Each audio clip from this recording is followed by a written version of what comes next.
সবার প্রিয় ইয়েস পরাণ বন্দ্যোপাধ্যায় থাকবেন কি? সবাই মিলে please welcome Amir Chatterjee on stage. Thank you so much আমিরদা, হ্যাপি নিউ ইয়ার।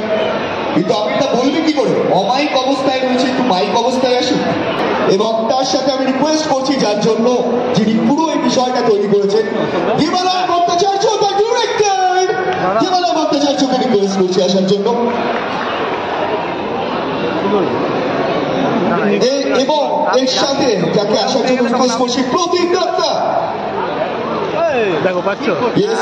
তার সাথে আমাদের one and only heroine Shruti Das. Please welcome. একটু হাততালি আর চেয়ার আপনার, আমাদের শ্রুতি আসবে কেন, হিরোইন বলে কথা। Thank you. ওকে, আমি এই ছবির মিউজিক ডিরেক্টর, যার গান অলরেডি মানে যে গানগুলো আমরা অলরেডি শুনছি, যিনি যার নির্দেশে বলা যেতে পারে যার মস্তিষ্ক প্রসূত এই এত সুন্দর সুর যিনি দিয়েছেন, অমিত চ্যাটার্জিকে রিকোয়েস্ট করছি আসার জন্য। Thank you. ওকে, ছবিটা নিয়ে আমার একটা কথা বলা আছে। সবচেয়ে যে একজন ডিটেকটিভ নয়, ডিটেকটিভের জগৎ। স্বপন কুমার একটা জগৎ তৈরি করেছিলেন এবং উনি বাঙালির প্রথম পাল্প রাইটার। পাল্পটাকে আমরা আমাদের সংস্কৃতিতে, আমাদের বাড়ির বুকশেলফে জায়গা দিইনি, তাই জন্য হারিয়ে গেছিল। কিন্তু এখন সারা পৃথিবী এই বি গ্রেড কালচারকে, এই B grade movies, B grade pulp থ্রিলার্সকে সিরিয়াসলি নিয়েছে। এবং প্রবলি তাই জন্য এখন সময় যে আমরাও আমাদের হারিয়ে যাওয়া পাল্প ডিটেকটিভ দীপক চ্যাটার্জি এবং তার স্রষ্টা স্বপন কুমারকে আমাদের জীবনে ফিরিয়ে আনি। কারণ যে কল্পনার জগৎটা স্বপন কুমার সৃষ্টি করেছেন, সেইটাই বোধহয় এই মুহূর্তে খুব দরকার। কারণ এই শহরটা ভীষণ ম্লান হয়ে যাচ্ছে, ধূসর হয়ে যাচ্ছে, কল্পনাগুলো হারিয়ে যাচ্ছে, শুধু চর্বিতে চলবে। Thank you. হাই, ছবি নিয়ে আগেও তোমার সাথে আমার কথা হচ্ছে। আজকে ট্রেলার লঞ্চ, আলাদা এক্সাইটমেন্ট, এবং হইচই স্টুডিওজের প্রথম কাজ, এবং সেখানে তুমি অপোজিটে আমির চ্যাটার্জি। তারপর কি দারুণ লাগছে। আজকে হ্যাপি নিউ ইয়ার সবাইকে। Thank you. নতুন বছর শুরু করছি আমরা নতুন ছবি দিয়ে, হইচই স্টুডিওজের প্রথম ছবি সিনেমা হলে। তাতে আমি একটা অদ্ভুত ছবিতে অদ্ভুত পাঠ করছি। ট্রেলার বেরোবে আজকে, আপনারা দেখে নেবেন কেমন লাগছে। I am very excited.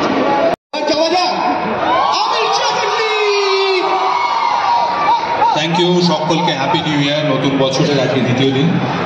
আমাদের গোটা টিম, মানে শ্রী স্বপন কুমারের বাদামি হায়নার খবরে এবং হইচই স্টুডিওজের প্রত্যেকের তরফ থেকে, এখানে আমার মিডিয়ার বন্ধু বান্ধব যারা আছেন এবং বাকি আমাদের দর্শকরা যারা আছেন, যারা ওপরে যেখানে দেখে সকলে আছেন, সবাইকে নতুন বছরের অনেক শুভেচ্ছা, হ্যাপি নিউ ইয়ার।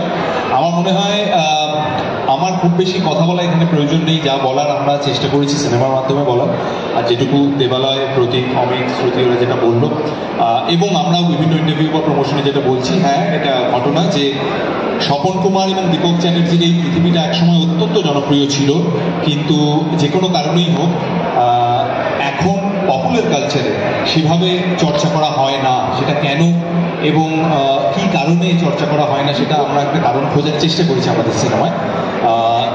এবং এটাও পয়েন্ট, বিশেষ করে বাংলা ছবির দর্শক হিসেবে আমরা তো থ্রিলার পছন্দ করি, গোয়েন্দা দেখতে পছন্দ করি, সেটা কেন, এবং যদি এতই আমাদের পছন্দ হয় তাহলে দীপক চ্যাটার্জিকে আমরা কেন একটু পিছনের সারিতে বা কেন একটু লুকিয়ে লুকিয়ে চর্চা করছি, সেই কোয়েশ্চেনগুলো। তবে এই কোয়েশ্চেনগুলো শুনতে যতটা গম্ভীর, সিনেমাটা দেখতে ততটা গম্ভীর নয়। আমরা চেষ্টা করেছি, বিশেষ করে দেবালয় এবং দেবালয়ের গোটা টিম, তারা চেষ্টা করেছে যে সচরাচর যেরকম দৃশ্য বা যেরকম সিনেমা বাংলা চলচ্চিত্র দেখা যায় তার থেকে একটু অন্যরকম করতে।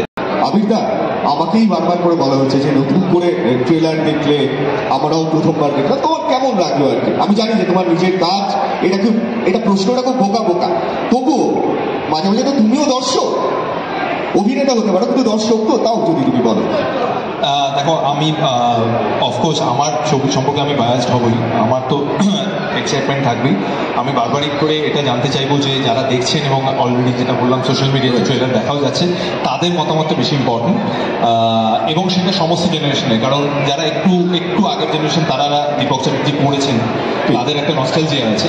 আবার যারা ইউথ যারা এখানে ছোটরা আছেন, তাদের কাছ থেকে বেশি করে জানতে চাইবো যে ট্রেলারটা দেখে ওদের কিরকম লাগলো, সেটা বেশি ইম্পর্টেন্ট।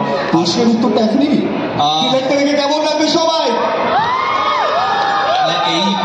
এটা সত্যিই ভালো লেগেছে, প্রমাণ হবে 12ই জানুয়ারি থেকে না। এখন ভালো টালো বলে সেলফি তুলে চলে গেলে কোনো লাভ হবে না। আর এখানে ট্রেলার যেখানে শেষ হচ্ছে সেখানে স্বপন কুমার মানে পরাণ জেঠু আমাকে বললো তুমি বড় বেশি কথা বলো, তাই জন্য আমি আর বেশি কথা বলছি না। আমার চরিত্রটা যে এরকম একটা মিস্ট্রি না, আমার চরিত্রের ব্যাপারে যে আমি তোমাকে বেশি বলে দিই তাহলে অনেকটা মিস্ট্রি বলে দিই, সুতরাং আমি খুব একটা বেশি বলতে পারবো না। আমি যেটা বলবো না, এই চরিত্রটা প্রচুর একটা চরিত্রের মধ্যে অনেকগুলো চরিত্র। আমার করতে খুব মজা লেগেছে। এরকম একটা ডিস্টোপিয়ান ওয়ার্ল্ড, এরকম একটা অ্যাবসার্ডিস্ট লেখা, মানে আমি আশা করছি শুনে দেখে তোমরা গল্পটা বুঝতে পারবে।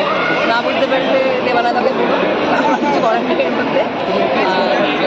এই জগৎটা প্রথম, এই জগৎটার একটা পার্ট হয়ে ওঠা, সেটাকে ইউটিলাইজ করা, সেটাকে ন্যাচারাল করে তোলাটা কতটা সেটা আমি চেষ্টা করেছি। চরিত্রের নাম তাশি। তাশির ক্যারেক্টারের মোটিভ যতটা ক্লিয়ার ততটাই আনক্লিয়ার, কিন্তু খুবই মজা লেগেছে আমার দেবালয়দের সঙ্গে কাজ করে, আবিদার সঙ্গে কাজ করে।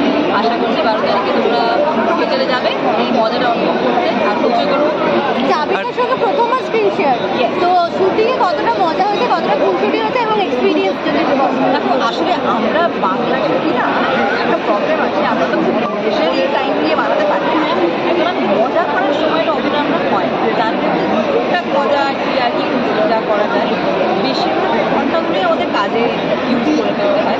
এই ছবিটা করতে আমরা জলে জঙ্গলে রোদ্দুরে বৃষ্টিতে সব রকমের অবস্থা শুরু করেছি। Short format